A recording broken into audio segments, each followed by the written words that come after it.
If someday you should see Thomas the tank engine puffing happily along the line, he may be on his way to a village nestled deep in the heart of the island of Sodor. One November morning, Thomas whistled to all his friends. "It's nearly Thanksgiving, and I'll bring you lots of letters and parcels."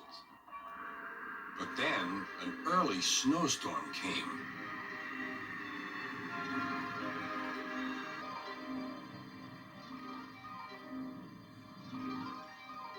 The island was covered with thick snow.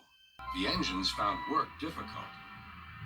Snow from the track, and workmen hacked away at the frozen banks of ice. Thomas and Percy were collecting important mail for Thanksgiving. "Driver says there's lots of mail for the village," said Thomas. "I'll need an extra car for it all." Percy was feeling left out.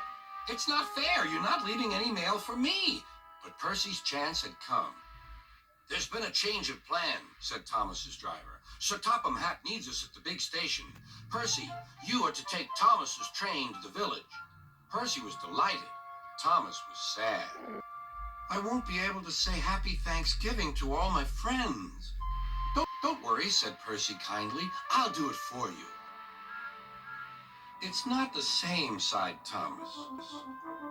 Percy was making good time on his way to the village when suddenly, "What's that?" called his driver.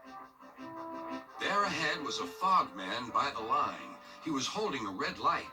"The village is cut off by the snow," he shouted. "We need snowplows, workmen, and a helicopter. Leave your cars in the sidings and go back quickly." "Beep, beep," whistled Percy. "Wake up, lazy wings. The mountain villagers need your help. They're stranded."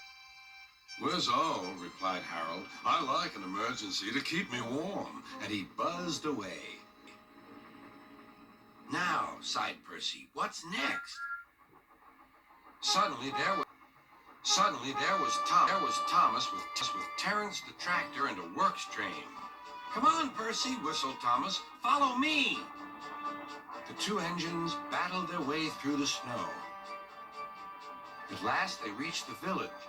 Harold was already there, busily dropping food for Thanksgiving dinner to the people below. Terence quickly got to work. "Lovely stuff," he said as he pushed the snow aside. "Well done, Percy! Well done, Thomas!" cheered the villagers. "Percy, I've just remembered. Your mail train is still back at the siding, isn't it?" Percy hurried back to fetch it. Just then, Toby arrived with Henrietta. "We've brought lots of hot drinks and food for the villagers," he whistled. That night, all the engines had gone back to the sheds, except Toby.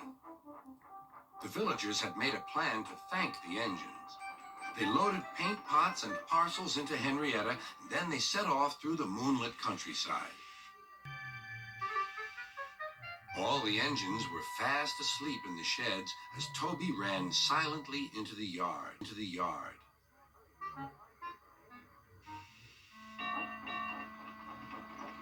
He had no idea what the villagers were going to do, but he knew it was going to be a big surprise. When the engines woke the next morning, they could not believe their eyes. The sheds had been repainted and decorated. The engines whistled in delight, and everyone agreed that it was a really happy Thanksgiving.